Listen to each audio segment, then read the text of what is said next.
Hola, bienvenidos a Esquina Literaria. Soy Yolanda Miranda y les estoy compartiendo la lectura de este libro, Los más famosos casos de psicosis, de Juan David Nacio. El día de hoy vamos a dar inicio al capítulo número 1, que inicia con el tema ¿qué es un caso? Yo mismo me sorprendo al comprobar que mis observaciones de enfermos se leen como novelas y que no llevan, por así decirlo, el sello de la seriedad, propio de los escritos de los hombres de ciencia, Sigmund Freud. En su acepción más común, la expresión un caso designa para el practicante el interés particular que deposita en alguno de sus pacientes. Con gran frecuencia ese interés lo impulsa a compartir su experiencia con sus colegas, supervisión, grupos clínicos, etc. Pero a veces tal interés da lugar a una observación escrita, que constituye entonces lo que llamamos verdaderamente un caso clínico. Recordemos, no obstante, que en el discurso médico la palabra caso adquiere un sentido muy diferente, y hasta opuesto al sentido psicoanalítico que le daremos en este libro. Mientras en medicina la idea de un caso remite a un sujeto anónimo representativo de una enfermedad, se dice, por ejemplo, un caso de listeriosis. Para nosotros, en cambio, un caso expresa la singularidad misma del ser que sufre y de la palabra que nos dirige. Así es como en psicoanálisis definimos un caso como el relato de una experiencia singular, escrita por un terapeuta para dar testimonio de su encuentro con un paciente y apoyar una innovación teórica, ya sea que se trate del informe de una sesión o del desarrollo de una cura, ya sea que constituya la presentación de la vida y de los síntomas del analizando. Un caso es siempre un escrito que apunta a ser leído y discutido, un escrito que en virtud de su modo narrativo pone en escena una situación clínica que ilustra una elaboración teórica.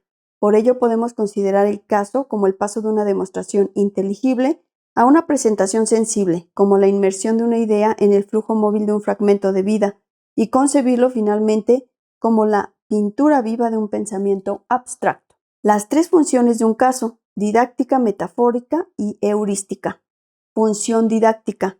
Precisamente ese carácter escénico y figurativo es lo que le confiere al estudio de caso un indiscutible poder de sugestión y de enseñanza. ¿Por qué?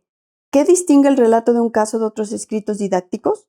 Su particularidad estriba en lo siguiente: el relato de un caso transmite la teoría dirigiéndose a la imaginación y a la emoción del lector. Casi sin darse cuenta, el joven practicante aprende el psicoanálisis de una manera activa y concreta. Leyendo atentamente el caso, imagina que ocupa alternativamente el lugar del terapeuta y el del paciente y experimenta lo que experimentan los protagonistas del encuentro clínico. Un caso se presenta pues como una fantasía en la que uno vuela libremente como una mariposa de un personaje al otro, en el seno de un mundo virtual, exceptuando como está de toda confrontación directa con la realidad. Así, el ejemplo clínico muestra los conceptos y, al mostrarlos, transforma al lector en actor, quien mediante un improvisado juego de roles se inicia en la práctica y asimila la teoría. Esta es la función didáctica de un caso: transmitir el psicoanálisis a través de la imagen, más exactamente, a través de la puesta en imágenes de una situación clínica, que favorece la empatía del lector y lo introduce sutilmente en el universo abstracto de los conceptos. Obsérvese que el alcance evocador de esta puesta en imágenes, que es el caso, se asemeja a la noción aristotélica de catarsis. En su Poética, Aristóteles explica la atracción que ejerce la tragedia en el espectador, en virtud del fenómeno de la purificación, catarsis de las pasiones. El espectador se libera de la tensión de sus pasiones al ver cómo se representa ante él el espectáculo de su drama íntimo. Ve desarrollarse en el exterior su conflicto interior. El principio del fenómeno catártico puede resumirse en la siguiente fórmula: lo semejante se trata mediante lo semejante. Las pasiones que agitan en silencio el inconsciente del espectador se apaciguan cuando este último ve desencadenarse en el escenario esas mismas pasiones. La violencia de las pasiones reprimidas queda así exorcizada por la violencia de las pasiones teatralizadas. Gracias a identificaciones imaginarias con los personajes de la tragedia, el espectador participa activamente de la intriga. De espectador pasa a ser actor. Ahora bien, este mismo principio es lo que confiere a la lectura del caso clínico su poder sugestivo. Para nuestro lector transformado en actor, lo semejante se aprende mediante lo semejante. Al leer el informe de las sesiones, imagina que sufre lo que sufre el paciente e interviene como interviene el terapeuta. Pero aquí surge una pregunta: ¿de qué manera facilita la lectura figurativa el acceso al pensamiento abstracto? ¿Cómo, partiendo de una observación clínica, puede el lector deducir la teoría? Dejando de lado el placer narcisista de leer un caso, verdadero espejo que remite al lector a sí mismo? ¿Cómo explicar, por ejemplo, que el relato de la pequeña Piggle nos permita comprender tan acabadamente el concepto winnicottiano de madre lo suficientemente buena? Hemos dicho que el caso, visto en la perspectiva de quien lo redacta, es una puesta en imágenes de un concepto, un paso de lo abstracto a lo concreto, pero ahora queremos saber cómo se da el movimiento inverso. Queremos saber cómo se produce en el espíritu del lector el trayecto que va desde el texto ilustrado al concepto pensado de la escena a la idea, de lo concreto a lo abstracto. Nuestra respuesta puede resumirse mediante el siguiente encadenamiento. En un primer momento y a fin de apoyar una proposición teórica, el terapeuta redacta el informe del desarrollo de una cura, describiendo la vida y los síntomas de su paciente. Luego el lector aborda este texto y se identifica con los personajes principales de la historia del sujeto. Después generaliza el caso al compararlos con otras situaciones análogas para extraer por último el concepto que hasta ahora no aparecía formulado. Solo entonces se aparta de la escena clínica y, guiado por el concepto emergente, barre su espacio mental poblado por otros conceptos conocidos y otras experiencias vívidas. En suma, cuando nuestro lector da vuelta la última página de ese célebre diario que cura, que es La pequeña Piggle, comprende que uno de los ejes del libro es la noción de madre lo suficientemente buena. Comprende que la madre lo suficientemente buena es la madre simbólica, es decir, la doble psíquica de la persona real de la madre, una representación mental que la niña puede maltratar y agredir sin destruirla ni destruirse a sí misma. Por lo tanto, al lector solo le resta dar un último paso, extender el concepto de madre lo suficientemente buena al terreno más general de la relación transferencial entre paciente y analista. Teniendo presente esta noción y observando cómo concluye el análisis de Piggle, nuestro lector sabe ya que, según los principios winnicottianos, la meta última de la acción del psicoanalista en busca de la cura es crear en el analizando la certeza de que ha podido amar y agredir a su terapeuta de manera simbólica, es decir, sin haberlo poseído ni destruido realmente. Partiendo de la experiencia concreta de la pequeña Piggle, los lectores tenemos acceso al concepto de madre lo suficientemente buena, y desde ese trampolín podemos saltar hacia un nuevo concepto más amplio que llamaré, parafraseando a Winnicott, analista lo suficientemente simbolizable para sobrevivir en su condición de representación psíquica a las proyecciones pulsionales del analizando. Un analista que haya obrado en la realidad de la cura de manera lo suficientemente pertinente para imprimir en la psique del paciente la figura simbólica de un terapeuta inalterable, condición esencial para que el analizando termine su análisis sin culpa respecto de aquel que se sometió a la influencia de la transferencia. En suma, el valor didáctico de un caso estriba en el poder irresistible que tiene una historia clínica de atrapar al ser imaginario del lector y de llevarlo sutilmente, casi sin que éste lo advierta, a descubrir un concepto y a elaborar otros. Dramatizar el concepto. Sin embargo, debo precisar aquí, siempre refiriéndome a la función didáctica del caso, que existe otro modo de poner en escena un concepto sin tener que recurrir por ello al testimonio de un caso clínico. ¿Cómo? Ya no se trata de una ilustración en la que el concepto obra dentro de una escena humana, sino de ver cómo el concepto mismo se hace humano, cobra vida. Se trata de antropomorfizarlo, de hacerlo hablar y actuar como hablaría y actuaría un ser que quiere hacerse entender. Así ocurre que, movido por mi pensamiento visual, me pongo a expresar con gestos las nociones más abstractas y formales. Cuando debo enseñar en un marco restringido como el de mi seminario cerrado, a veces siento el impulso de expresar la significación de una noción mediante, además, mímicas y entonaciones. Pero fuera de esas situaciones particulares, cuando debo exponer por escrito una entidad formal, me esfuerzo por presentar sus articulaciones sinuosas y con frecuencia complicadas a la manera de un director de teatro que convirtiera un concepto teórico en el personaje central de una intriga que se anuda, culmina y llega al desenlace. Un director que procura crear en su espectador una tensión tan sobrecogedora como el suspenso de un drama. Tomemos el ejemplo del concepto de complejo de Edipo en el niño. Cuando recientemente tuve que presentarlo, quise que el estilo de mi exposición concordara lo más posible con el movimiento psíquico que designa, puesto que el Edipo es ante todo la superación de una prueba, el paso brusco de un estado a otro. Era menester que mi formulación reflejara la misma tensión que anticipa el salto, la misma emoción del tránsito y la misma relajación que sigue a la crisis. ¿Cómo enunciar, pues, el concepto sin dejar de ser fiel a un proceso tan móvil y fluido?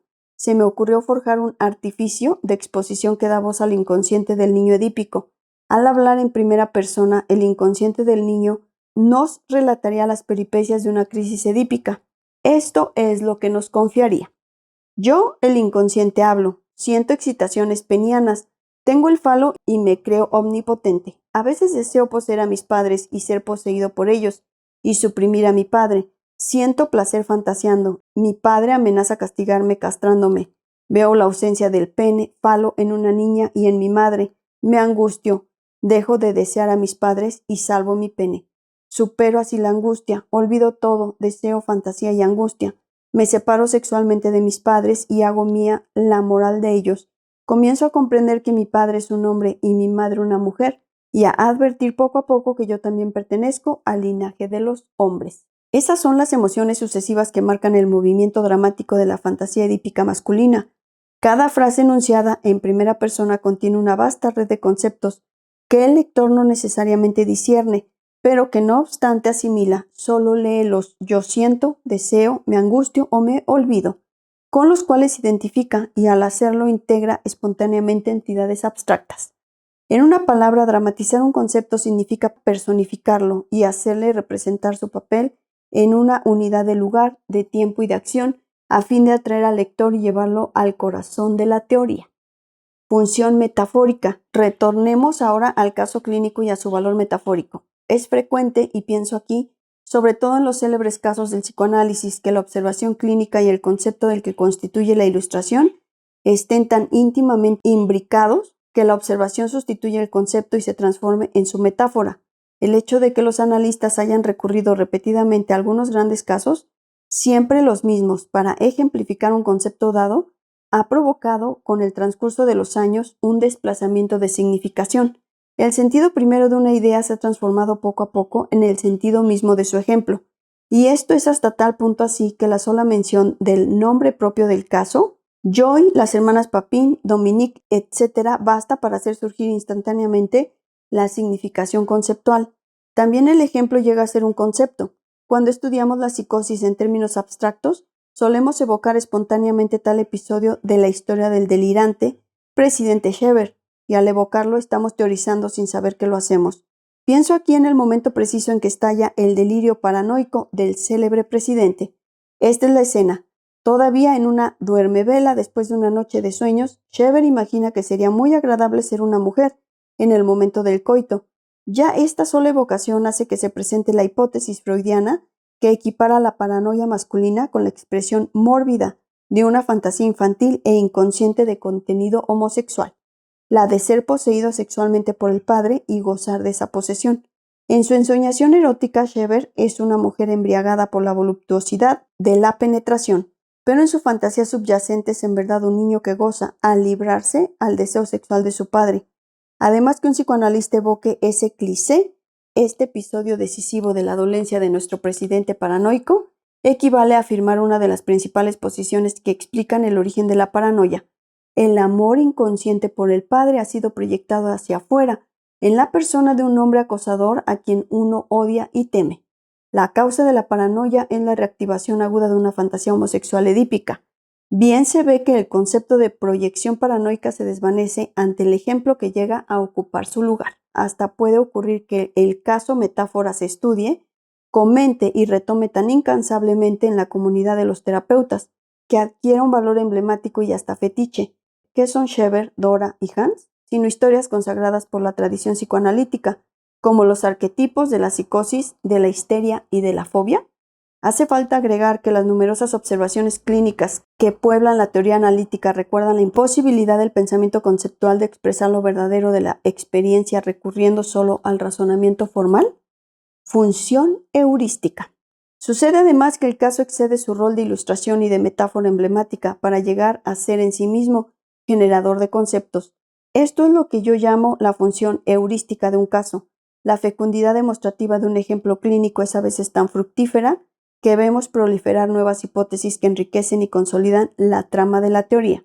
Para retomar la figura del presidente Shever, señalemos que gracias a las sorprendentes memorias de un neurópata comentados por Freud, Lacan pudo concebir por primera vez la noción de significante del nombre del padre y la noción correlativa de forclusión, conceptos que desde entonces renovaron la comprensión del fenómeno psicótico. Para completar esta referencia, recordemos el papel que desempeñó el célebre caso del hombre de los lobos, episodio de la alucinación del dedo cortado en el nacimiento del concepto lacaniano de forclusión.